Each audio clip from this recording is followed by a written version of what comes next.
Hello, BookTube.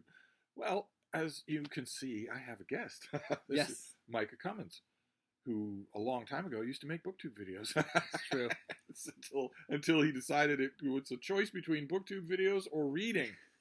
I went with reading. How many of you have faced that? I wonder. How many of you BookTube creators have had the thought at some point,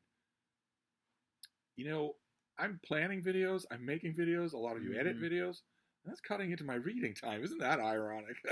But I'm planning on making more. I'm not done. I'm not retired. he's not gone. I'm not gone. Good. Don't call it I'm a just comeback. I'm just dormant. But by sheer chance, this was not planned. By sheer chance, the date of Micah's visit coincided with the Boston Public Library book sale. So we had to go, even though we Absolutely. both filled our arms with books yesterday. You can't pass up a library book sale. So we went. We went today in the freezing cold, in the blowing sleet, Sleeting rain. and we both got a bunch of books. I got more than you did. I got 4 and you got I got 10 thereabouts. 10, something like that. So you want to start off? Sure. We just went through. It's the Boston Public Library book sale is It's the first Saturday of every other month. I honestly don't understand it. Boston is surrounded by universities. It's legendarily literary, and yet not only is the Boston Public Library, it's put on by the Friends of the Boston Public Library, and they're terrific. But the sale itself is not all that good. It's he says, having got 10 books, but it's swarming with those obnoxious dealer creatures. Scanning And books, throwing them on the floor. Piles of hundreds of books on the floor. Now, these are mine. I'm taking all of these. You're not going to read them. You're not interested in books. Just to resell them. And it's a crappy location. And on top of that, why is it the first Saturday of every other month? Why is it that? Why isn't it every day? Why is it that Right. the local library with 200 patrons in Oxbladder, Minnesota, has an ongoing library book sale, and the Boston Public Library does not? Why is that? We went, and it was fun. And what did you get? I got four things here. These first 2 have no covers. They're very old, out of date. We have a Catherine the Great biography. Let's hold the spine here because there's no cover. By Catherine Anthony, which was published in 1925. Oh my! It's all ripped up on the inside here. But Garden City Publishing Company. So 1925. So I'm curious to see. I'm curious to see if any of this is now. Is it? Is there any kind of bibliography? No, look There at is that. no It's bibliography. just a narrative biography, So the old-fashioned So it's style. just a narrative. So I'm curious to see wow. how much of this holds up against newer biographies. Then kind of look a at gross, bit of a gross looking cover here of a That's not going to Benjamin last you long. Disraeli biography that's falling apart, barely legible on the spine there. And I think this one it's from the same donator. And this one is put out by D. Appleton and Company, 1928. So 3 years. It must have a translator, right? It does. Yeah, it's already falling apart. Oh, there Translated by Hamish Miles. we go. Wow. And then, so those are the 2 coverless ones. And then, So Noble a Captain: The Life and Times of Ferdinand Magellan. Here. I don't have anything to say about this. Steve can talk about this one. I haven't read it. Or Mark Richardson. I don't think he has that volume. I don't have anything yet to say. Magellan's fantastic. He's fascinating. And then on Steve's recommendation, Stacy Cordery's biography of Alice Roosevelt, which I picked up another biography of Alice Roosevelt at the Brattle yesterday. And then Steve recommended this one from the library sale. So I will add that It's a thing that I do. to my list. Yes. If I see that you are interested in a book, I will remember it. I might not remember your last name, but I'll remember that. If I see that you have something or that you don't have something, I'll remember it. Absolutely.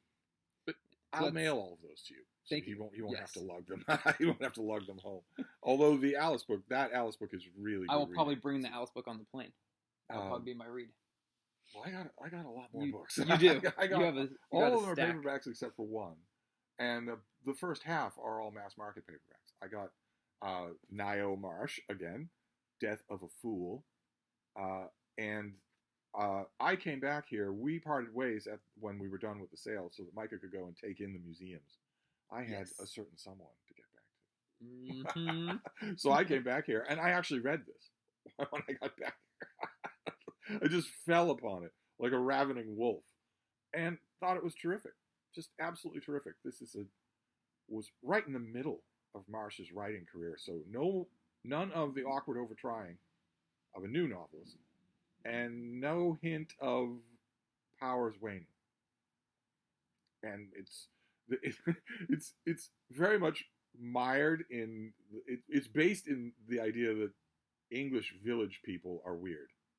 I don't mean village people in the band. I mean the people in small villages in England are weird, really, really weird.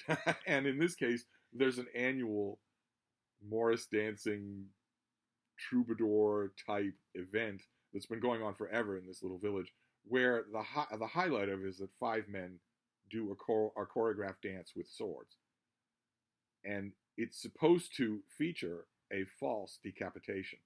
And as you can guess, the story starts off. It builds really well, and then the decapitation is real. And so Inspector Allen has to come on the scene, and I loved it, absolutely loved it. So I've drawn first blood with my book haul. I got a double. I grab this whenever I see it. I think it's great.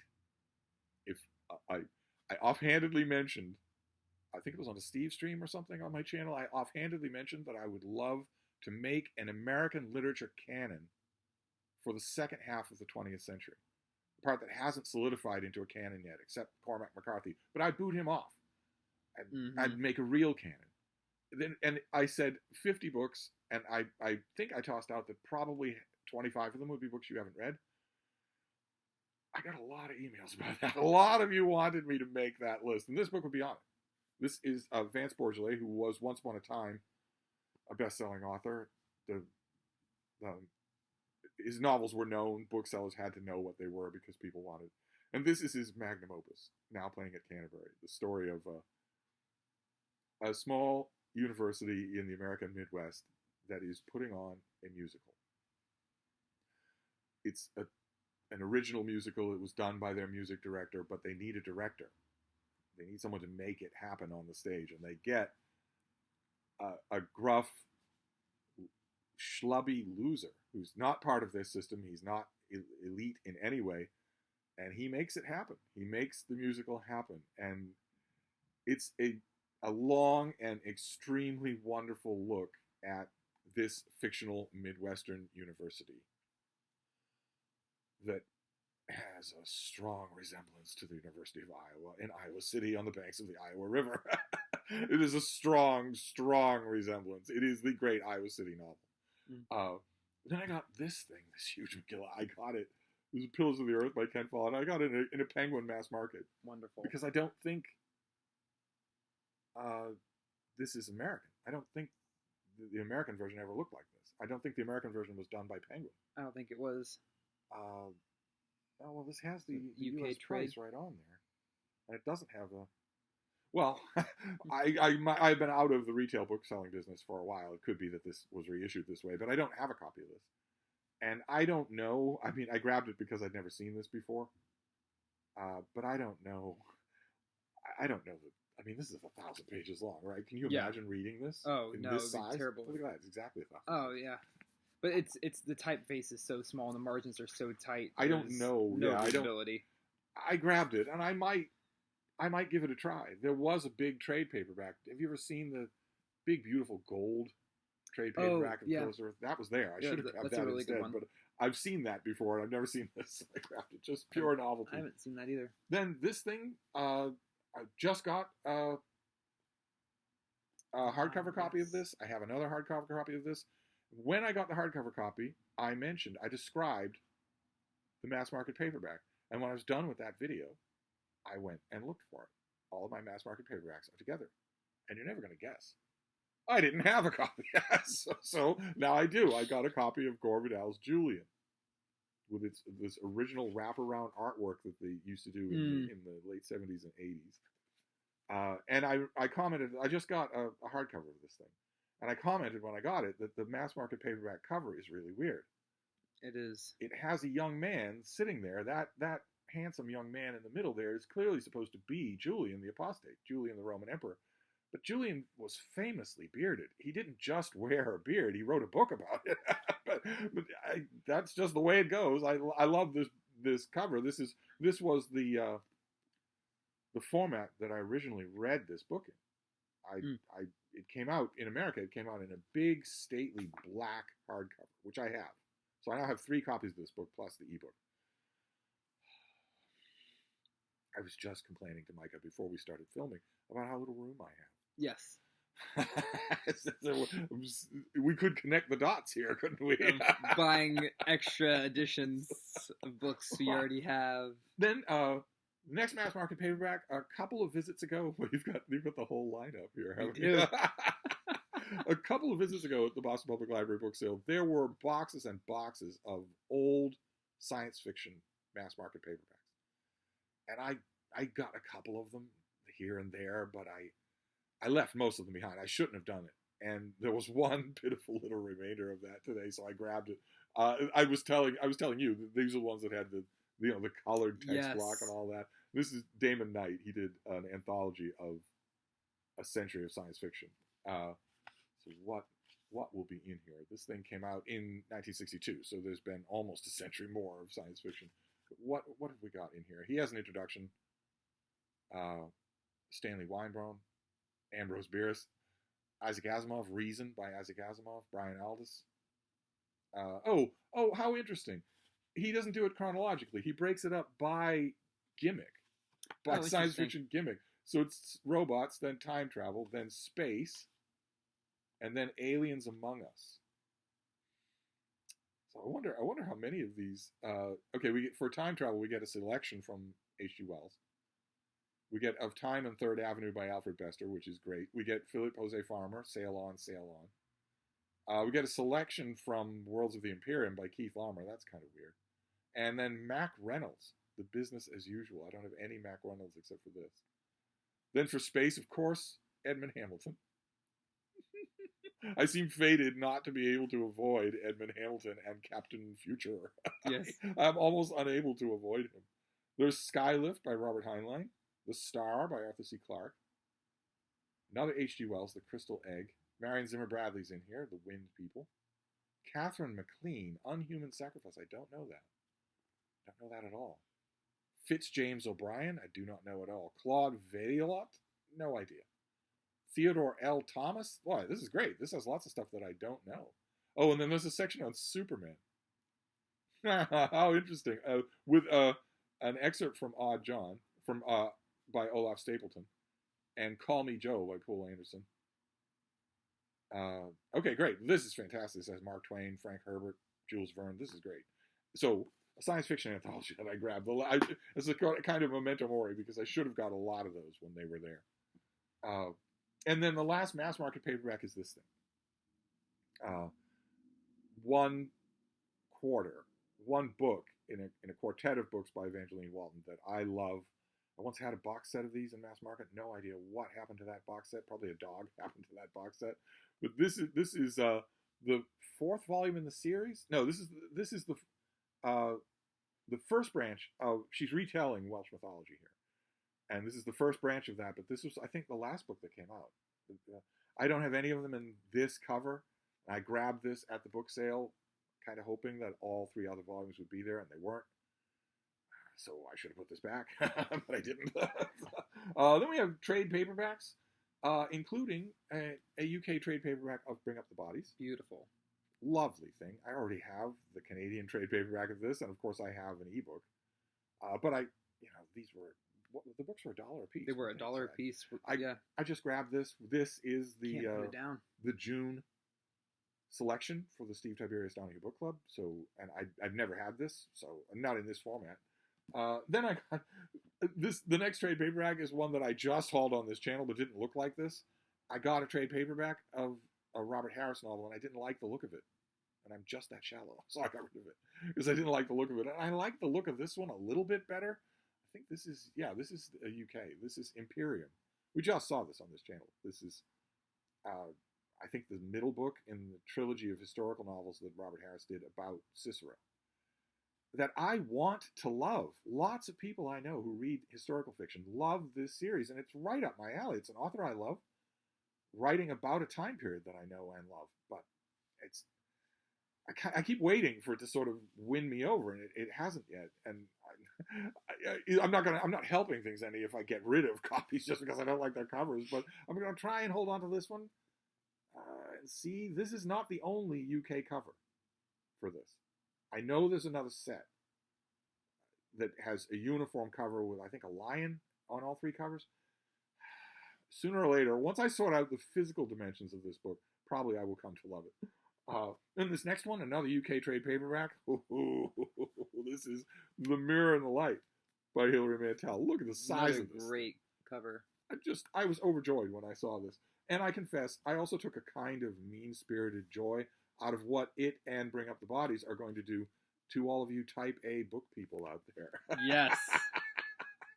Look away. You don't want to look, because they're going to be on the shelf together, just like this. I think I have the Canadian trade paperback of this as well. One of you very kindly found it at a yard sale and sent it to me. But I think it's likely that this will also be on the 2023 Steve Tiberius Donahue Book Club. I probably won't do Cromwell novels back to back. I don't want people jumping off bridges. But if we're going to do Bring Up the Bodies, I'm pretty sure that in the autumn we'll do this. And now I have this beautiful thing. And you can count at library book sales, you can always count on the really big books still being on the shelf because they terrify people. Yes, no one's going for those. The readers aren't necessarily terrified by them. But library book sales tend to bring in people who aren't diehard readers. Right. They see something to spend money something to do. Right, something to do. Here's Get out of the rain and sleet. Then this next one, this is from the early 2000s, I'm going to say. I should remember the date this came out.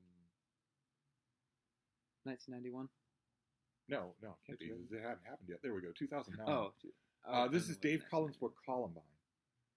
And we, at Open Letters Monthly, the precursor to Open Letters Review, where I'm urging all of you to write reviews, we got this book in 2009, and it went onto a mental list of mine of books over the years that I wish I had reviewed. This went to a freelancer instead, so I didn't review it. And I'm pretty sure this was reviewed by everybody, so Open Letters blurb will not be in here, I'm pretty sure. I don't think I've ever seen the paperback before.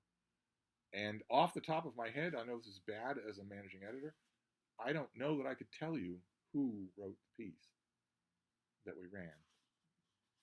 No, it's everybody else, but it's not going to be us. No, okay. But this is harrowing. It's absolutely harrowing. It's every little last detail of the planning, the people, and I mean, it's grotesque, but it's a bravura piece of writing. Cullen also takes you through every single second of what happened during the crime. And it's heartbreaking to read, but it's a brilliant book.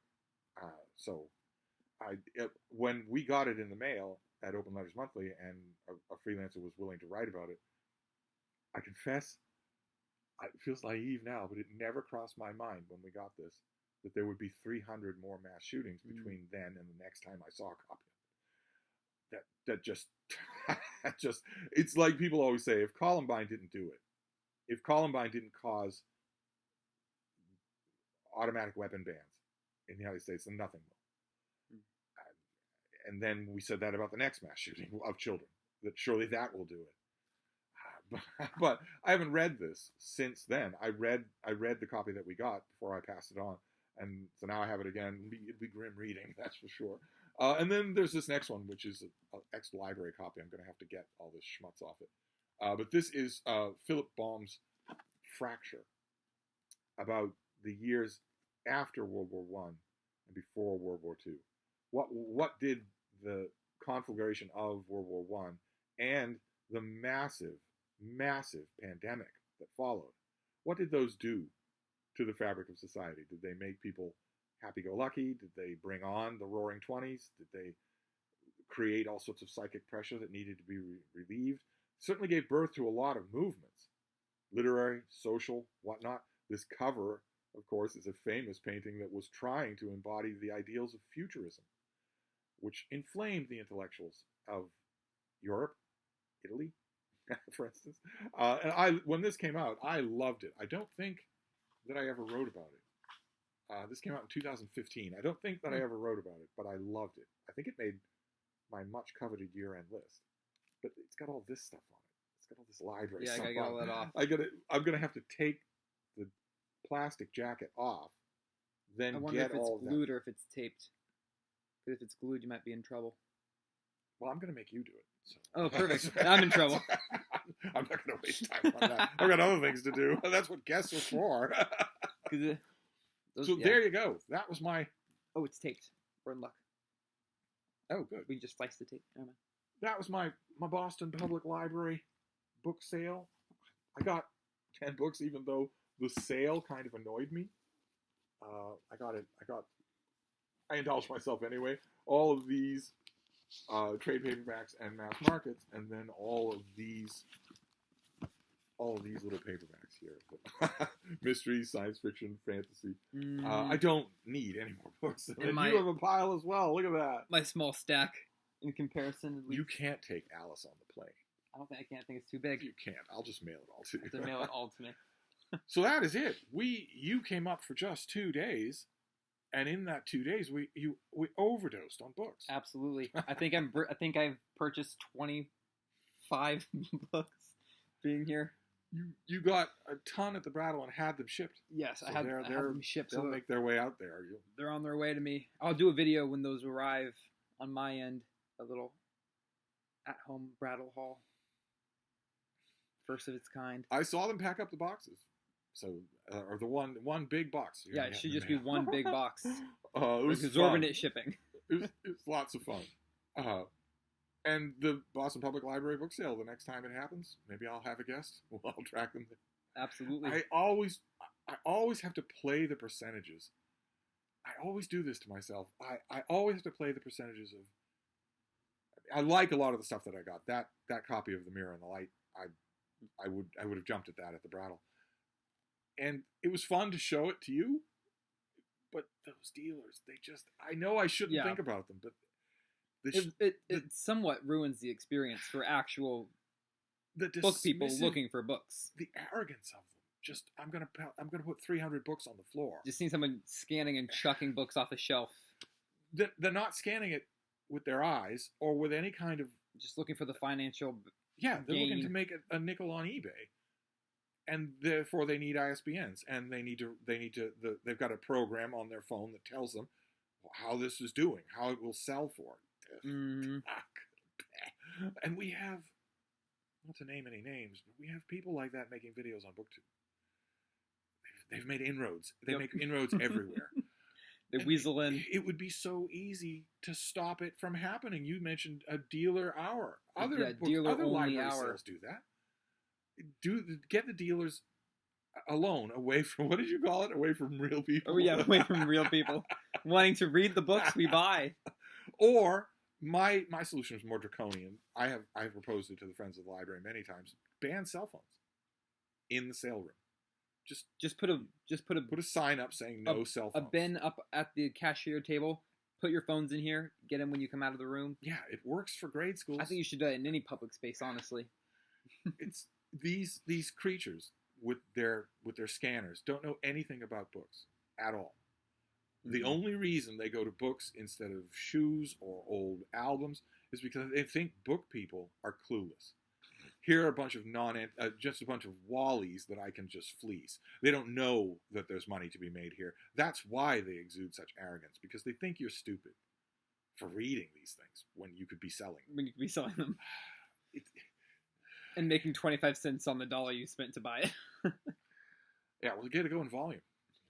Yeah, what they say. That's why they're chucking 300 into their duffel bags. And that's what they say on their BookTube videos. They'll hold up a book and say, "I don't know much about this. Should do well."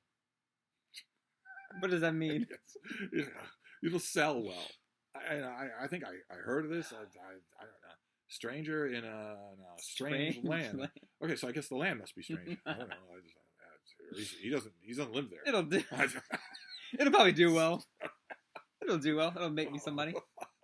They know exactly what to look for. Yeah. So there's a rare edition of Caves of Steel. Oh, great. Okay. Well, I know exactly how to identify that rare edition. Would I ever read it? No. Have I ever read a book? No. Anyway, wouldn't want this to devolve into a rant. No. Anyway, that's a book haul, and Micah spoke.